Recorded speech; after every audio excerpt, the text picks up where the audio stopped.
Hey, what is up, guys? It's your boy Kingdom Soldier, and I'm back again with another gameplay slash commentary. Now, in this gameplay, you guys are gonna hear Dennis and Ocho and Bryce, which is BNick78. They're in my party with me. Now, listen. So hopefully you guys heard that. I almost was going to say that. The guy backed out of the lobby afterwards. And I don't even know what to say, guys. Like, it would be nice if that was the exception. But on Xbox Live, language like that has become the rule. To where in every single lobby I get in, let me not say every lobby, I'm sorry. But at least once every single day, I hear the word nigger on Xbox Live. Now, some of you guys are probably thinking, "Oh my gosh, I can't believe Kingdom Soldier said that." Well, here's the deal, guys. I'm an African American. I'm a black male, whatever you want to call me. By the way, tidbit. This is a really good gameplay. It's 41-9 with the M8A1. And I actually started this out because I was going to make a video on how to best use the M8A1, especially on slums. And when I'm on slums, I always play the statue. That's my position. And I do a good job of holding down the B flag. I don't know why, but that's just always what I've done on slums is I've always played the B flag. And so you guys are going to see the entire game. I'm hanging out on B, I'm hanging out at the statue and holding it down and helping my teammates cap it and preventing it from getting captured. So now that that's out of the way, enjoy the gameplay. I've got stock and reflex sight on my M8, and you'll see I slide around with the stock, which when I first put out my M8A1 video, you know, I got a little bit of comments about stock, but now all the pros are using it, so everybody's cool with it. So back to the topic at hand, which is racism on Xbox Live. And this is not prejudice. This isn't like, oh, well, you must be able to jump high because you're black. No, this is racism. This is, man, Ocho has a video that he showed me that's private. That is basically two guys arguing with each other, and they're both calling each other back and forth the N-word. I'll stop saying it, and I'm just going to say the N-word because I know some of you don't want to hear it. Like, I don't like hearing it, but I hear it so much these days on Xbox that it's like, I'm about to do a live commentary series called Snipe to Commander. It's going to be really awesome. I can't wait to tell you guys about it. But I'm scared that I'm going to be bleeping all the people all the time because, or I'll have to mute everyone.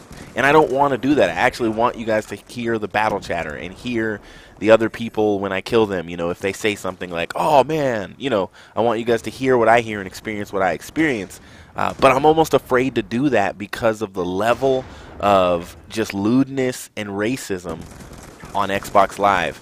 Now, I was telling my wife the other day that if anybody ever tried to tell me that racism was dead in my country, I don't know about your country, but if anybody tried to tell me that racism was dead in my country, I would tell them to come to my house and play Call of Duty for one day. Just for 2 hours. Play Call of Duty and just listen to what people say. And it's horrible. And what it reveals to me is that when nobody is looking and when nobody can see your face and see what you look like, and you can hide behind your voice and your Xbox Live gamer tag, people become extremely outlandishly racist, and they don't care. And that's the thing that bothers me, is it's like our racism is not dead in our nation at all. It's not even close. And the recording that Ocho has is so appalling because two guys are fighting back and forth, they're arguing with each other, but they're both using the N-word in their arguments. And one of the guys, he starts telling jokes about black people, and they're horrible. But everybody else in the lobby is just listening. Nobody says anything. And I think this is what I have a problem with, is that we've gone from a country that was openly racist to now we're a country that is privately racist, where people don't know, and we let out our racist frustrations on Xbox Live, and people hear it, and they get to hear what we really say when we're hanging out with our friends. Because, you know, when people are on Xbox Live, I don't understand how they're in a party with other people and they're able to say these things and no one has a problem with it. And what that means to me is that they have these type of conversations offline. And I got to be honest with you guys. That kind of scares me. It scares me because we've suppressed our feelings for so long. And with all this stuff that's going on in the world, in our country right now, with the assault weapons and all that kind of stuff, and the Second Amendment, and things are going to get a little crazy. And when things get crazy, you know, if I'm going to go shoot somebody with my weapon, if I'm going to try to defend myself against, you know, whoever, I would think that I would attack first the people that I care the least about, or the people that I already hate because they are taking all my jobs, or they now are free. And I think sometimes people forget how young of a country we are. 1776. It's only 2013. Now, this year, we celebrated, January of this year, 2013, we celebrated 150 years since the Emancipation Proclamation. So there's only been 150 years. That's like 3 or 4 generations. 100, maybe not even that, maybe 3 generations. 150 years since slavery ended. Slavery ended only 150 years ago. So there has to be an expectation that there's still some racism. You think about segregation. That ended like less than 50 years ago. So we think about, you know, yeah, we've been desegregated and all these things, but, you know, and I'm a Christian and I go to church, and the most divided, segregated time, the most divided and segregated day of the week is Sunday. Churches are the most split when it comes to race. When it comes to jobs and schools, we've done a very good job of integrating, but the one area in our nation that we couldn't force to integrate was church, because there's a separation between church and state.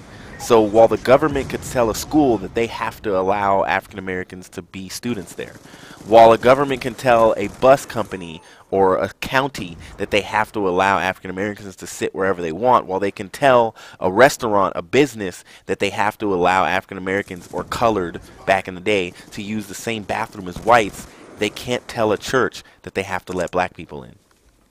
They've never been able to do that, and they never will do that. And we're going to stay divided. And I can tell you guys that we got to make a difference. And for those of you that are not secretly racist, that you guys that are out there that are not secretly saying the N-word yourselves, and even though you've seen my face and you know that I'm a black guy, but you just, you know, you like my commentaries or you're entertained by my commentaries. For those of you guys that are in that boat, that are not, you know, in the closet racist or whatever you want to call it, we got to make a difference, and we have to force our children to integrate.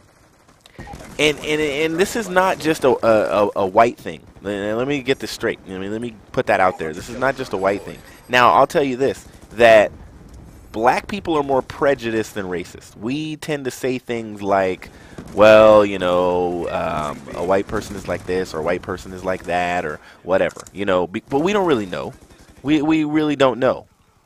However, we are the same when it comes to being divided, you know, and I've actually had someone tell me before, you know, you should make sure your kids are in a black church and all this kind of stuff. And man, some of this stuff I'm saying to you guys, like, this is stuff that goes around the black community a lot, and nobody says anything about it. And I'm sure there may be some heated comments on this video. You know, maybe somebody racist will get in the comments and I'll have to cover up some comments, whatever. You know, the only way that we're ever going to bridge the gap is if we're honest with each other. And I know that most church-going white Americans are not going to openly admit that they still have a dislike or a prejudice against African Americans. They're just not going to say anything about it.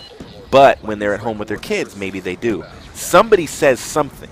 Because there's no way that someone would openly use the N-word like what you heard at the beginning of this video. There's no way that someone would do that if they weren't in an environment outside of Xbox Live where that was allowed and used.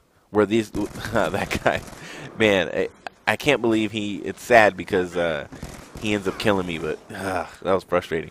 You know, there's no way that those type of words just come out, and I almost wanted Ocho to upload his video, but it was so vulgar and so horrible that it would shock most people, and it would reveal a part of Xbox Live that nobody really wants to talk about. I may do a follow-up to this because I really want to know your guys' opinion. I want to know your comments. I want to know, look at Ocho with the B23R, game-winning kill cam. I want to know your opinion. I want to know what you guys think about this subject. I went 41-9, dominated with the M8A1. This is your boy Kingdom Soldier, and I needed to vent a little bit, so hopefully I didn't destroy your guys' psyches or your protected views of America. I'll see you in the next video. Peace.